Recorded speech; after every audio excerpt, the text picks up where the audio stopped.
Welcome to the Hidden Why podcast. This is episode 1109. My interview with Dr. Robin Hills. We're discussing enhancing emotional intelligence. Enjoy. Hello, Robin. Welcome to the Hidden Why podcast. Great to have you here today. It is wonderful to be here, Lee. Thank you for having me on your show. Do you prefer Robin, Dr. Hills, Dr. Robin Hills? Oh, yeah, I'm rather embarrassed about this, Lee, because I've only just received my honorary doctorate. Now, when most people study to become a doctor, they've got 4 years or more to get used to the idea that that's what they're working towards. But when I was awarded an honorary doctorate, it came completely out of the blue. I was nominated by an Indian company and awarded the doctorate through a Mexican university. And I'm very humbled to have been given the honorary doctorate. But I've still got to get used to this idea of being called doctor. And I can only really use the title in professional circles.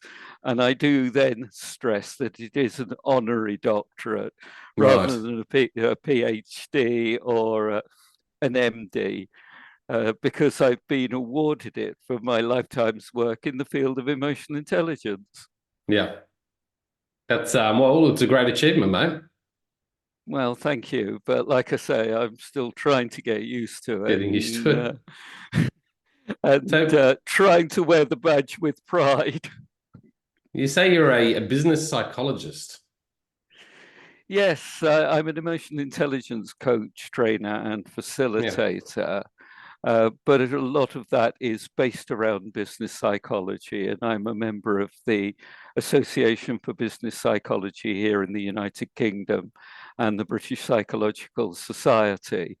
I would have said to you 6 months ago, I don't have a piece of paper with the word psychologist on it, but that's all changed with the honorary doctorate. I'm now a doctor of advanced psychological studies. So yes, I'm a business psychologist. Excellent. What does it mean, business psychologist? Does that mean you work with businesses and people in business? It's both. Yes, I work to bring about psychological change in people. I work to improve their performance, the quality of the relationships, the decisions that they make within the workplace, and look at things like personality traits, behavioral traits, and look at emotional intelligence traits to see what it is that makes people good at what they do. And let's see what we can do to improve upon that. Yes. Whereas most business coaches and trainers will go into organizations and find out what's wrong in order to try and fix it, I'm more inclined to go in and find out what's going right and see if we can get more of that. Because if we focus on people's strengths, if we focus on what they are really, really good at, what makes them special, what makes them unique, and really concentrate on making that better, making them excel at it, then strangely enough, all the kind of weaknesses and limitations fall away. Yeah, okay. That's interesting, isn't it? Yeah, I suppose it is a different angle, like you say. Yeah, you think about your personal life and schooling as well, always focusing on where your weaknesses were rather than where your strengths were.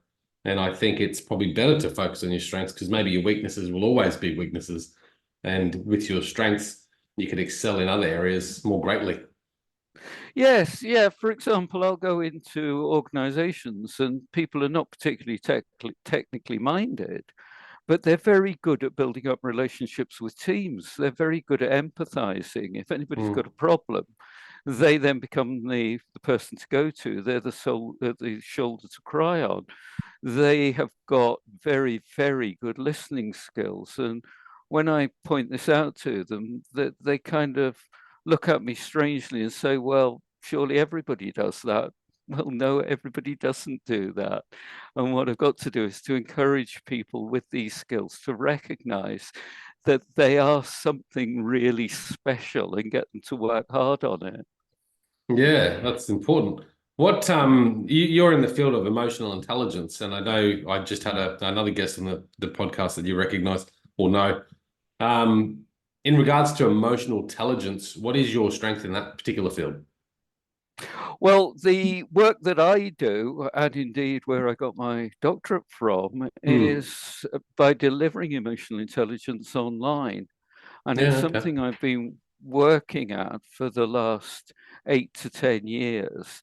And it's delivering emotional intelligence through online learning. So people will come along and they will take one of my courses. And the courses are video based, but you can't develop emotional intelligence just by watching a few videos.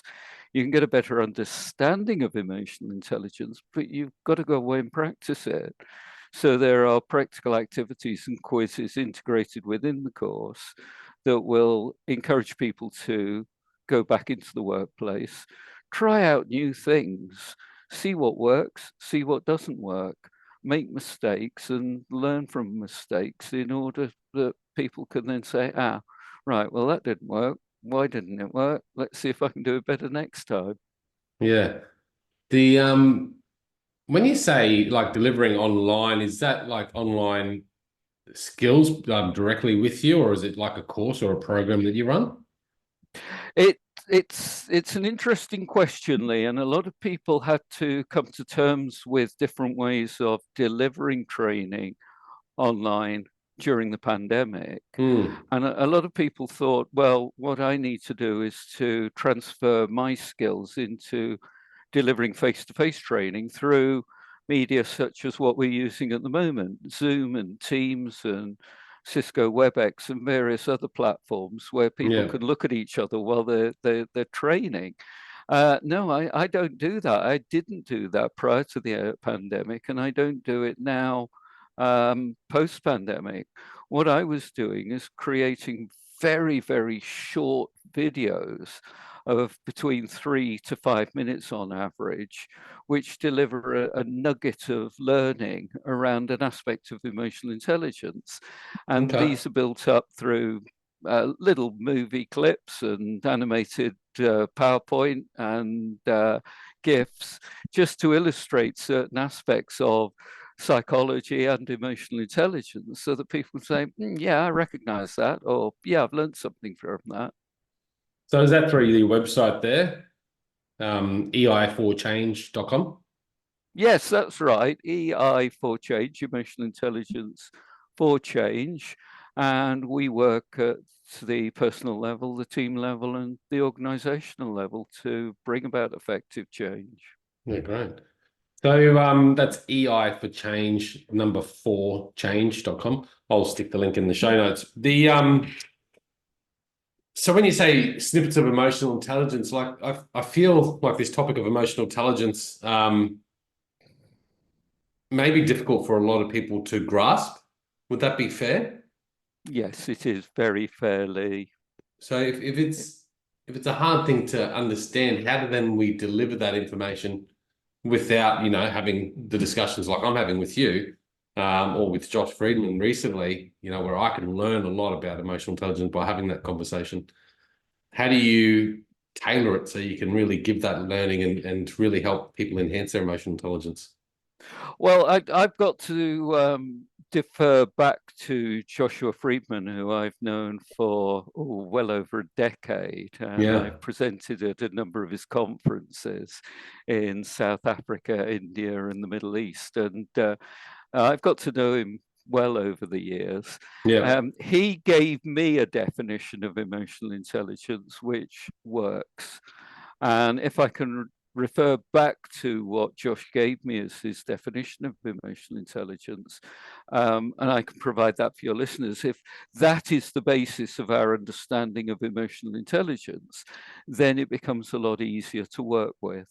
And emotional intelligence is the way in which you work with your feelings, how you combine your thinking with your feelings in order to make good, authentic decisions and to build up quality relationships with the intent of taking action.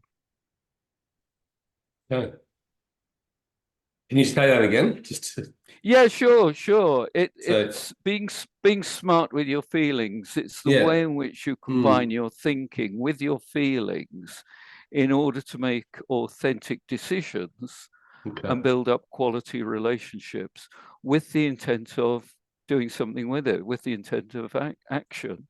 So if we focus in on the components of combining thinking with feelings, it's Mm, understanding emotions and not fearing emotions. A lot of people have a very, very simplistic view of emotions. There are intense emotions, anger, fear, mm. happiness. That's the ones that come to mind. Yeah. Yeah. These are the ones that people normally think of, but it depends upon what academic paper you read. There's anything between 3,000 and 27,000 different emotions. Yes. So you're sitting there experiencing an emotion at the moment. I'm Mm, sitting here experiencing an emotion at the moment, or a blend of emotions at the moment. And I'm not in a position, even with my knowledge and experience, to be able to tease them out and say, oh, it's a little bit of this and a little bit of that and a little bit of the other. All I can do at the moment is say, right, well, I'm feeling a degree of anxiety and a degree of nervousness because I'm on a podcast interview with Lee, and I hope it goes well, which is great. That might not feel like a pleasant set of emotions to be feeling, but I need those sort of emotions to put me physiologically and psychologically in the right place to have a good quality conversation with you. yeah. And Yeah. then I'm actually feeling a lot more pleasant than when I first started the podcast interview, because we've developed a degree of rapport here, Lee, and I've got an understanding of how to interact with you. And by the same token, you've got an understanding of how to interact with me. When you're So, saying the thinking and the feeling, what is the relationship there with the emotion? well, the emotion is our reaction to our environment. So it's the situation that we find ourselves in. And our brain is operating in a way that is putting our body physiologically into the right place in order to deal with that situation. And psychologically, it's preparing us either to fight or flight or some kind of combination of action, but to take appropriate action. And that emotion happens relatively quickly, in fact, so Mm, quickly that the thinking will kick in about 50 times later, or about 50, well, not 50. It happens so quickly that the thinking follows along a lot more slowly. And so we tend to react to the emotion rather than actually cognitively saying, am I choosing the right reaction to the emotion that I am feeling at the moment?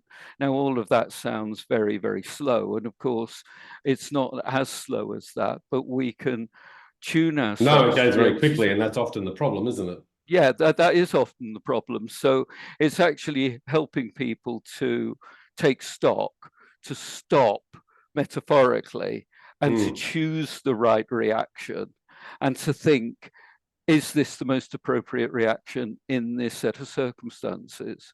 hmm. So again, to strip it down to very, very simplistic, basic, a very, very simplistic, basic level, it's helping people to understand their hot buttons, their emotional triggers. What is it that makes them angry? What is it that offends them? What is it that they don't like? What is it that they wish people would stop doing? And if we can help them to identify that, then when it starts to occur, they can recognize within themselves, ah, I'm feeling an intensity of emotion. It's quite an unpleasant emotion. I need to react in a more appropriate way, and I've got Mm, choices. mm, So let me choose what is going to be most beneficial to me in order that I can make the best quality decision here, decision. Yeah. and to build up the relationships that I am engaging when I'm engaging with other people. helping people see or feel their emotions then is part of your process, I would assume. How do people become good at that? Practice. And Like anything. look, am I emotionally intelligent? It's an interesting question, because if I answer yes, it's rather self-centered and suggests that there's no Well, room for improvement. But if I answer no, what on earth am I doing in the field of emotional intelligence? What I've got to do is to recognize that there are going to be certain situations that I go into that I feel comfortable, I feel I've got the right skill sets, the right experience, the right knowledge. I can draw on my memories, I can draw on my values, I can engage with people, and I can make good decisions. And then I've got to recognize that there are going to be certain times when I go into a certain situation and get it all wrong. And I'm human like you are. So I'm not going to get it right all the time. But if I get it right more times than I get it wrong, then I'm being more emotionally intelligent. Yeah, well, that's right. And that's where you could say, well, I'm more emotionally intelligent because day to day, I am better at dealing with the emotions. And therefore, if you're better at dealing with emotions, your actions are better, your decisions are better, your life will be better, right? Rather than Yes, letting your and you'll emotions run your life or letting your emotions. Yeah, I mean, I do recognize this in some people now, and I would say that I'm emotionally intelligent. And whilst, like you, I'm not in the even practice of it. I think I have a high level just from my learning in this field, from yes, interviewing yes, people like you, and that has helped me develop this ability to better manage my emotions. But beside that, I also do meditation and journaling and things there that I think have developed this level of self-awareness that brings pause to moments where I do feel emotions that could derail me pretty quickly. and these are exactly the principles that I am teaching when I'm teaching emotional intelligence online. How do you recognize emotions and emotional states? Journaling, it's a brilliant tool. Mm. Meditation, it's a brilliant tool. Mindfulness, it's a brilliant concept. Put it into practice. How do you build up levels of self-awareness in people? And this is where, again, the psychology comes into it, because I've got a kit bag worth of scientifically validated and robust tools. Yeah. I can help people to gain better understanding of who they are, what their strengths are, what their limitations, excuse me, what their limitations are to a certain extent, but really what it is that drives them forward and what it is that they can work on to Mm. improve their performance, to do everything that you've suggested around building up self-awareness, which helps to reduce stress and improve overall well-being. So when we talk, let's go in there because I'm just looking at a concept that I've created some time ago, the Ultimate Life Map, and I look at this awareness, and we just talked about mindfulness and meditation and journaling, and I don't think we need to delve into that because I think there's a lot of information out there for those, and there's a lot of science now that suggests those things are proven to help people develop self-awareness. But you sort of talked about helping people understand themselves through, what are their strengths and values and things like that. Is that sort of the other areas that you help people identify and grow their self-awareness? Yes, and as I say, I've got a bag of tools to A help bag me of to do tools? that. Yeah, I go into a lot of corporate environments, and Yeah. they can get a bit sniffy about emotional intelligence. So it's all woolly, and it's all being nice, and it's all being kind, and um, it's all dealing with emotions. We don't do emotions here. We'll leave it, that sort of thing, to Barry Manilow and all that sort of nonsense. Yeah. So what I've got to do is to sit down with them and talk to them in hard-nosed facts and figures and data and say, right, let's do an assessment of your people and let's see where the real key strengths lie. And the tools that I've got, I use Myers-Briggs type indicators, step 1 and step 2. I use DISC, I use NEO, which is one of the big 5 psychological tools, and I use an emotional intelligence inventory.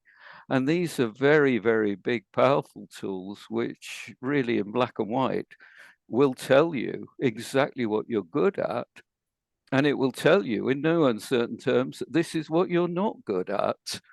Okay. So what we do by coaching and supporting people through this process is helping them to identify what helps with their performance and what limits their performance, so that we can then put in place some programs of activities that they can do to work better with the people that they find themselves working with. Okay. The and I'm going to ask you to share a couple of tools potentially. I'm just thinking, when you do some of those, like the Myers-Briggs or whatever it might be, to help identify what they're good at and what they're not, do you, I mean, so you sort of mentioned before that you help people work on their strengths, so what they're good at, and focus on those things. Do you also look at what they're not good at, as far as how those areas might trigger emotions that make for poorer decisions? Yes, Does that make so sense? we've just got to accept that we can't be brilliant at everything. I'm going to share with you that my skill set is in working with people and talking to people. It's not sitting down with spreadsheets and working through reams and reams of data and numbers and doing Yes. intense analysis. That's just not me. Now, there are better people out there to do that than I can. So within a team, it's identifying those people that are good at those sort of skills and giving them the jobs to do that. Well, I take on the skills that, or take on the tasks and the roles that they really, really hate, which is standing up in front of a group of people and presenting, or going out and networking, or sitting down with somebody and talking about the people aspect of a problem. So, or even going out and selling. So, there's no point in taking somebody who's very, very, very good at analytical data and sits in a back room all the time in a darkened room working on a computer. They may be absolutely fantastic at that job, may be brilliant, but there's no point in making them a team leader just because they performed particularly well within their role, when that's probably the worst thing that you can do for that person, for the team, and for the organization. Yes. And that's a very, very clear black and white example, a very simplistic example. But it's there really just to illustrate that what we've got to do is to look at people's aspirations, people's skill sets, and try and work with it in order to make them perform better, the team to perform better, and to achieve the overall goals of the organization. Yeah, okay. That makes sense. With your toolbox, I want to delve into your toolbox. If someone's sitting there at home right now and you've got 5 minutes with them, to give them some takeaways that they can go home now over the weekend perhaps and go, okay, I'm going to work on these few areas this weekend and develop some more self-awareness. What tools would you give them? Well, what I would do is give them really a tool, a couple of tools. One that we've mentioned earlier, in terms of identifying what your hot buttons and emotional triggers are. So really work out what it is that you like, what it is that what is happening just before you start feeling yourself getting incredibly angry. A lot of people will talk about the red mist descending. Now, I've never experienced that intensity of anger, but if any of your listeners do get the red mist descending and they get incredibly angry, and it's the anger that drives the behavior rather than the cognitive functioning around, am I making the best choices of using my anger? The first step is to step back and identify what is happening. prior to that intensity of emotion, so that when you see it happening or when you feel it happening, you can actually then take stock and say to yourself, this is happening. Just let's be aware, and perhaps even flag it with other people. Look, if this is going to carry on, I am going to get incredibly angry and I may not be able to control myself in the best possible way. So you're putting the warning out there. And if people are carrying on behaving that way, boy, they deserve whatever they get from you. But right, no, in terms of helping people with their self-awareness, just understand what it is that is causing that intensity of emotion that is going to get you to react in a way that you might not like. And you may end up having to pick up all the pieces because you've not responded as well and as emotionally intelligent as you would like to. Okay, so that could just be a process of journaling, writing your thoughts down about, hey, these are the times where I felt angry recently, and in the lead up to them, this is how I was feeling, and sort of just fleshing it out personally, just so you can, I guess, understand it better next time it comes. Yes, yeah, and I'll give you an example, a personal example. I'm actually quite deaf. I wear hearing aids, and I'm talking to you through a headset which I've adjusted and I've increased the volume for my deafness. What really, really, really annoys me, because I have to listen very intently to people in order to hear what it is that they're saying to me, and in order to try and understand exactly what they're saying to me. I find it very, very difficult when people don't listen to me. So I'm well aware of it. If somebody is not listening, I've just got to stop myself from overreacting and just try and calmly and carefully put my point across in a way that they will be able to understand, and help them to understand that what I value in people is the fact that I like people to listen to me when I'm talking to them. Yeah, yeah. Yeah. That's going to be a hard one, because I guess there's a lot of that out there. Oh, there is a lot out there, and I recognize it, and I see it even more because of the fact that I'm Well, you're kind of dealing with watching people, out aren't you, for all the it. time? Yeah, Yeah, yeah. yeah. And then another tool that is very, very useful is helping people to understand their relationship with time. Now, if we look at it very, very simply, there are two types of people. There are people who are planning, and there are people who are spontaneous. So the planning people That's like to me. plan. Mm-hmm. They like to know that they've got a deadline coming up in a week's time. So they'll do a little bit on day one, a little bit on day two, quite a bit on day three, put it aside day four, do a bit more day five, a bit more day six, and a bit more on day seven, and hit the deadline in very good time. Somebody with a spontaneous preference will have a look at it on day one, stick it in a cupboard and forget about it, and pick it out on day six and think, oh, cracky, I've got to do this by tomorrow. And they have a last minute surge of adrenaline to get things done. Now, that type of behavior can cause problems on both sides. The spontaneous people look at the planners and think, oh, for goodness sake, get a life. There's more important things to be doing than worrying about this deadline. It'll come around soon enough. Whereas the planners will look at the spontaneous people and think they are not taking this seriously.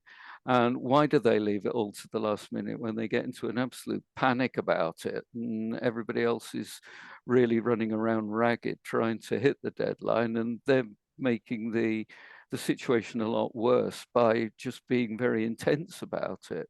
Well, it's just a different preference. It's just a different way of working. And it's just a case of recognizing that there are different styles. Yes. Particularly when you're working with time pressure, particularly when you're working with deadlines. Yeah. What is your relationship with time? Oh, I'm somebody who's a lot more spontaneous, but I've learned over the years to be more of a planner, so that I can actually then do everything that needs to be done, keep the planners Interesting. happy, and Mm. then I can play.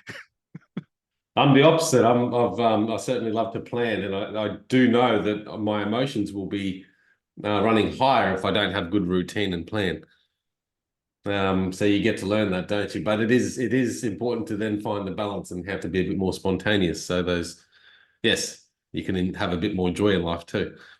Well, this is it. I mean, I look at my wife, my dearly beloved, who I've been married to for 40 years. Yeah.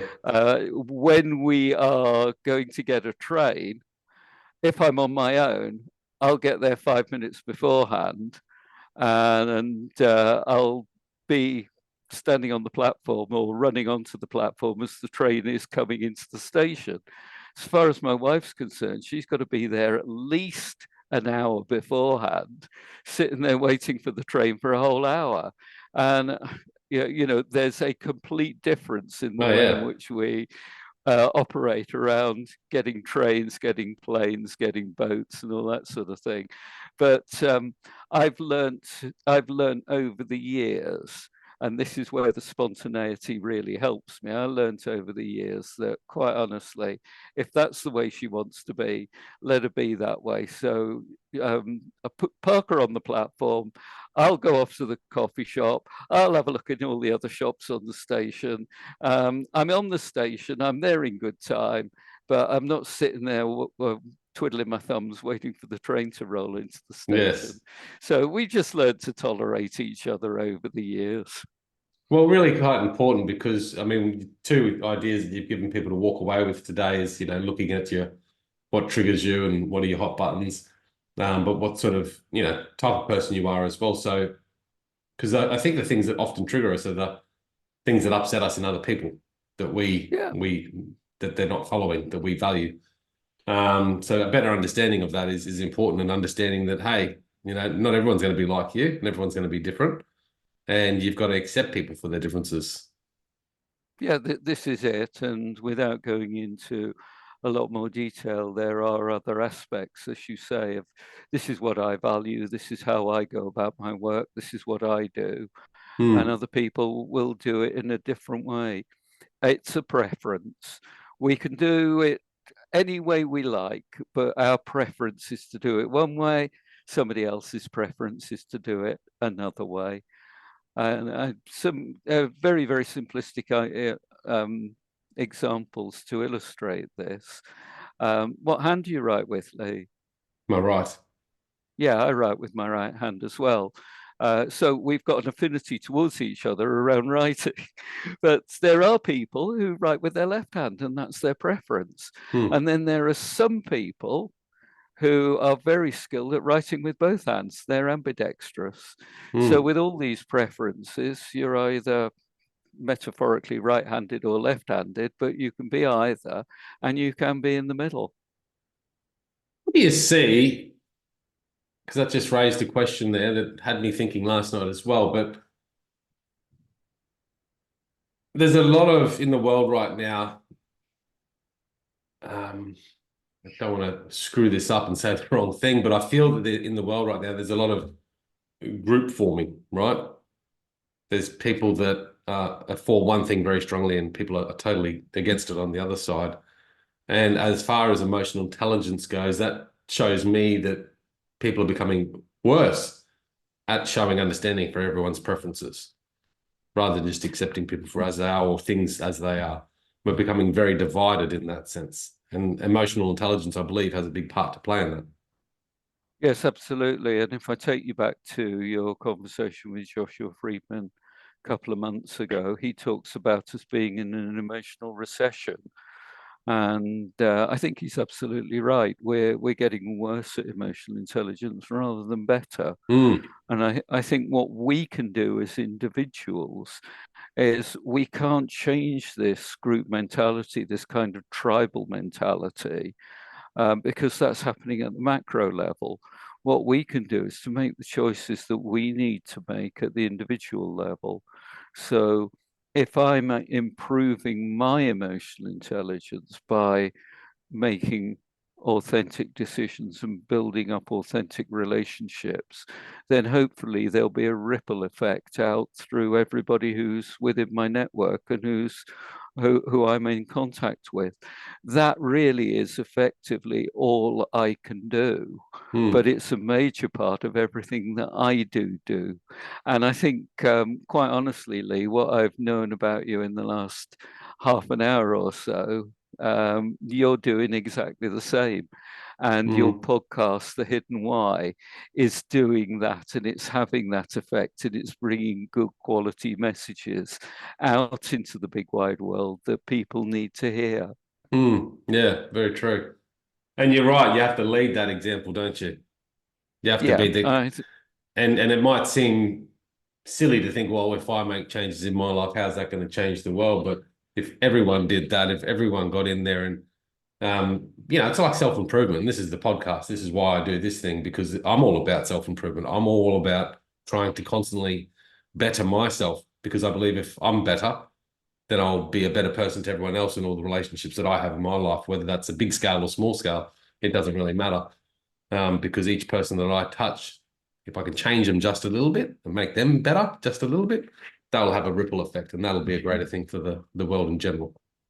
It will be. And I if I can leave your listeners with a thought here around emotional intelligence, and to summarize everything that we've been saying, if people can combine their thinking with their feelings to make better decisions and build up relationships in such a way that when you're engaging with somebody, you leave that person feeling better about themselves, then you're doing a really, really good job.